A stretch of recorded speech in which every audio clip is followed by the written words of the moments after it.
Hello tout le monde, j'espère que vous allez bien. Pour moi, ça va. La vidéo d'aujourd'hui, on va parler du stress et comment lutter contre le stress. Je vais vous donner 7 astuces pour lutter contre le stress. Et si tu regardes la vidéo jusqu'à la fin, je t'assure que tu seras capable de faire face à n'importe quel type de stress. Donc, si tu n'es pas encore abonné, abonne-toi et on va commencer la vidéo ensemble.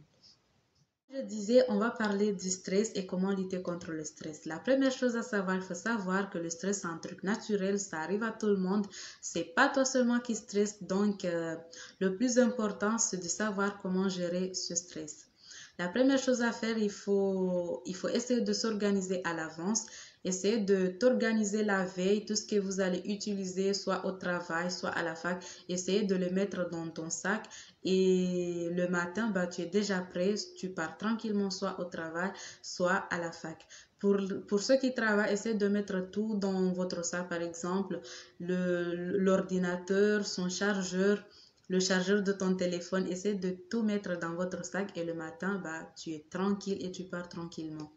Pour les étudiants aussi ou les élèves, essayez de tout mettre ce que vous allez utiliser en classe, les cahiers, les blocs-notes, les livres, les fascicules, tout, mettez tout dans votre sac et comme ça le matin vous êtes déjà prêt et vous partez tranquillement à la fac. Et même vous pouvez choisir votre tenue que vous allez mettre le lendemain et comme ça ça vous aide aussi à ne pas trop perdre de temps parce qu'on sait que pour les garçons c'est un truc vite fait mais pour les femmes c'est vraiment un truc de dingue. On peut être là, choisir plus de 3 tenues, cela ne me va pas, ceci ne me va pas.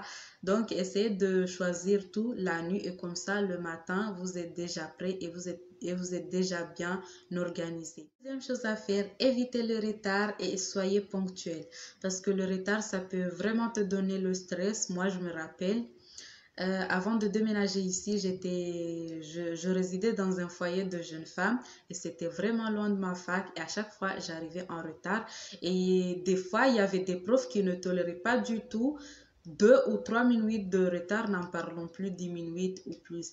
Donc moi j'étais tellement stressée tout le temps et tous les jours parce que tous les jours j'arrivais en retard parce que c'était vraiment loin. Il me fallait prendre 2 moyens de transport et même si je me réveille à 6 heures du matin, mais toujours j'allais en retard parce que aussi il y avait pas vraiment de voiture qui allait dans ce sens. Donc je galérais trop et à chaque fois je me disais mais ça y est, tel prof il est déjà arrivé. Pouf, c'est fichu pour moi, on va pas me le centrer. Donc j'étais trop stressée avant de déménager ici, là où je suis actuellement. Donc, le retard aussi, ça peut donner pas mal de stress. Donc, évitez les retards. Troisième chose à faire, essayez d'être optimiste, surtout ceux qui passent les entretiens d'embauche parce qu'ils ont tendance à beaucoup stresser. Mais est-ce que je serai sélectionné? Mais est-ce que mon dossier il est bien présenté? Est-ce que mon CV il est bien? Est-ce que je serai prise ou non?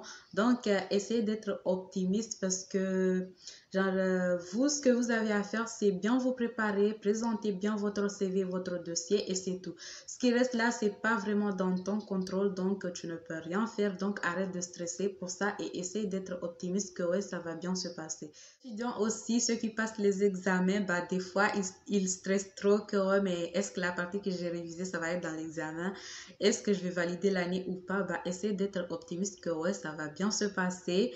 Tu vas valider l'année, mais pas que, ouais, mais est-ce que le prof va donner les questions que j'ai révisées, genre sur les parties que j'ai révisées, ou il va donner des questions bizarres, ou genre quel genre de questions le prof va donner dans l'examen, tout ça, ça va vous donner le stress.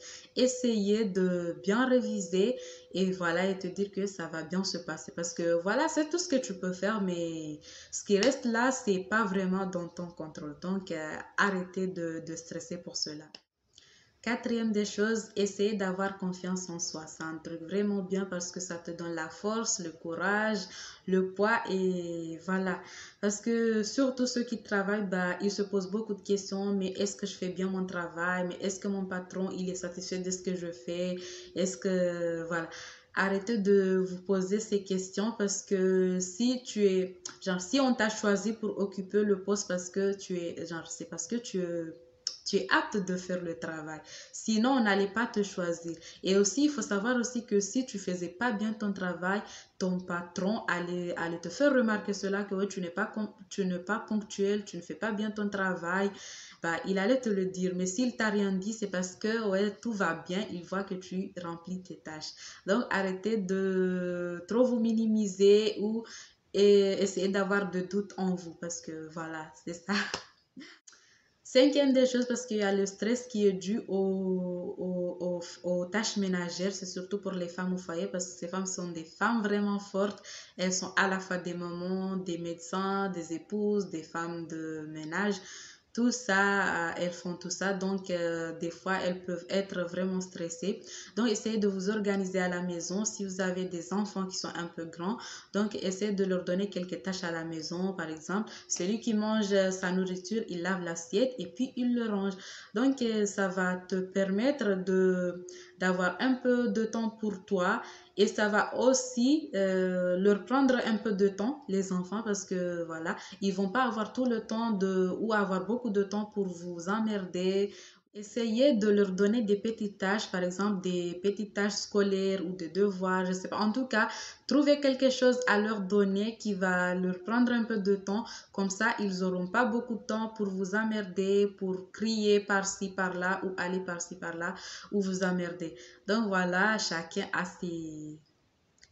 ses propres idées. Donc, essayez de leur donner des petites choses à faire et vous serez tranquille. La sixième des choses, essayez de boire beaucoup de l'eau. Parce que une fois que vous êtes vraiment stressé, il y a la circulation sanguine qui est vraiment accélérée. Il y a aussi le cœur qui bat vraiment fort. Donc, vous avez la palpitation et aussi ça peut vous causer aussi une déshydratation. Donc, essayez de bien vous hydrater. Boire beaucoup de l'eau, ça va vous aider. Moi aussi, ça m'est déjà arrivé. Une fois, j'étais stressée ici à la maison. Bah, même, j'arrivais même pas à respirer. Et après que j'ai pris un verre d'eau, j'ai pris 2 verres d'eau et je vous assure que ça m'a vraiment calmée et Dieu merci. Donc, essayez cela aussi. Et septième et dernière chose à faire, c'est essayer d'avoir un bon sommeil. Des fois, quand moi je stresse trop, bah, je n'ai envie que de me mettre au lit et ne rien penser.